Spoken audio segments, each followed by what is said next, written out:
Welcome back. Ed Martin here in the Pro America Report. Our next guest is, of course, Dr. Brett M. Decker, the New York Times bestselling author, who is also a professor of the youth at Defiance College and himself has lived all over the world. Welcome back, Dr. Decker. How are you? Okay, I'm getting lots and lots and lots of email spam looking for money for the election. So yeah, must be getting close. That's right. I have to say, I don't know. You could tell me. I don't remember it being this insane. I mean, I must get 5, 7, 8, 9 texts a day, and I'm like, this is driving me nuts, and I'm into it. So, is it worse now? Is that right? I guess it is, huh? The president himself emailed me this morning saying he was disappointed he didn't get my $25. So I'm feeling like I'm getting a lot of high quality attention. Yeah. Yeah, there you go. All right, now listen, I need to ask you, you cut your teeth as a journalist, of course, a Wall Street Journal reporter over in Asia, also at the Washington Times, and have seen a lot. You were on the USA Today editorial board of advisors, I think it's called. And so I want to ask you about this. Ruth Bader Ginsburg, over the weekend, I guess Friday maybe, or whenever she released it, said she did in fact have a recurrence of cancer, et cetera, et cetera. Well, but what became clear over the weekend was she actually found the cancer in February, really knew she had the recurrence in, March, April, and didn't say anything and kept everybody in the dark until this weekend. I guess the first question, should we have an expectation that we be told the truth, or is it just, people are, told the whole truth by a member of the U.S. Supreme Court, first off, or is it something that should be off limits? When you have so much power in the hands of the courts now, right? I mean, basically they change the country on a whim or on an idea. I think we do need to know, and I think it's unrealistic to think that justices or federal judges can just sit on Mount Olympus and they're untouchable. They basically have no kind of like corruption laws. So like if you want to give a justice a car, you can. Nobody knows about it. It's absolutely crazy. So they're free from all the usual regulations and public exposure of other public officials. I just think with the power that they have in their hands, it's not a good idea in this day and age. We're done with Dr. Brett. I personally think go ahead. Keep going. Ginsburg's probably been dead for 2 or 3 years and we don't know it, right? They just put her up there or whatever. So I don't know. But they tell us she went to the moon a long time ago too. So whatever. Oh, here we go. That's right. Here we go. Now we're going to really get into it. Here's what I think. It's a counterintuitive observation. As we're all living longer, and it's extraordinary. The baby boomers right now this year are turning 75. The front end of the baby boomers, and as my wife would say, they're not normal 75. They're going to be healthier. They have more income. They're going to live. They're not going to hit the sort of senior problems for 10 more years.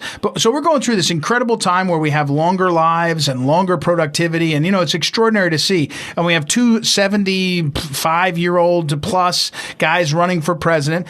But I got to say, the more you see this, the more you say, you know what? I don't know why an 87-year-old is still on the U.S. Supreme Court. To your point, Dr. Brett M. Decker, they're the most powerful people in the world, certainly unelected most powerful people in the world, but they're probably the top 15 most important people in the world are the 9 Supreme Court justices, and then the president and the speaker of the House, whatever. So it kind of, in a way, I think this is making the argument that, hey, we ought to have some kind of age limit on serving on the Supreme Court. What do you think? I think it's not a bad idea. I used to be against term limits, especially for legislators. Like, why should there be a law to tell me who I can and can't vote for? But I'm even for that now because Congress is so irresponsible and out of control that it can't get worse by just switching people in and out of the seats, having a little more of a revolving door in the office, even more so on these judges. I mean, I think the thing is it really goes to their head. Once they know I can just stay here until I expire, they can think all kinds of crazy things. They're suddenly unmoored from the political base that put them in that position. So, maybe you have an age limit, maybe you have a term limit, or maybe to extend a term. Some countries you can get another term, but you have to go through the approval process again, right? Like every 6 years or 10 years or something. I think anything like that to make justices or judges accountable is a good idea, because right now they're accountable to no one. And right, I mean, look, almost nothing. This country has changed so fundamentally in the last 50 years; it's unrecognizable.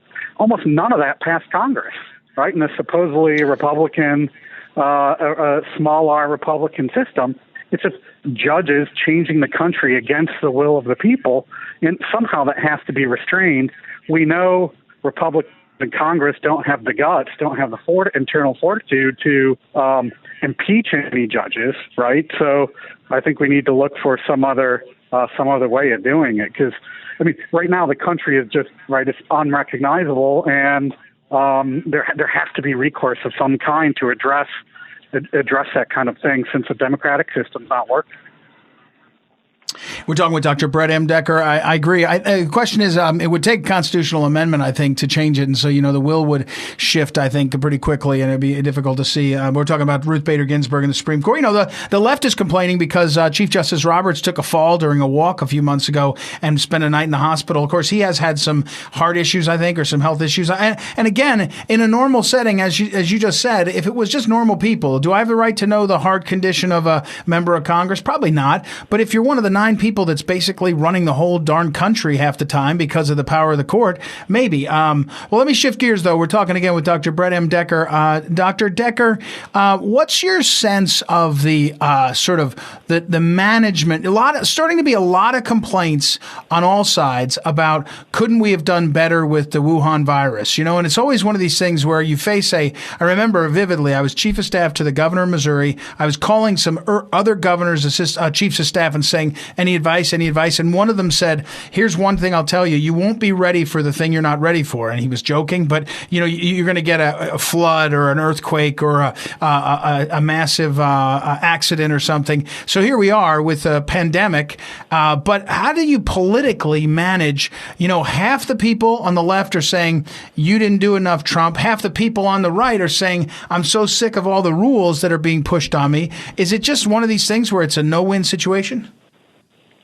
Well, definitely you're damned if you do and you're damned if you don't, right? If you put on too many regulations, too many controlling strictures on people, and then the thing just disappears in a month, well, you did too much. Mm-hmm. If you don't do that and then it keeps spiraling out of control, you haven't done enough. But I think there are two factors that are really important here. Is one, I mean, the left has really made it impossible to know what the truth is by always going overboard on everything, right? So, I mean, This idea, like, you go through and say a bunch of things that turn out not to be true. Like, after hearing the sky is falling so many times, when it eventually does fall, you're just laughing at it because you've been kind of faked out so many times. And I think the other thing is the way they've been the unremitting attacks on the president for like 3.5 years. Like, he didn't even have a week of a honeymoon.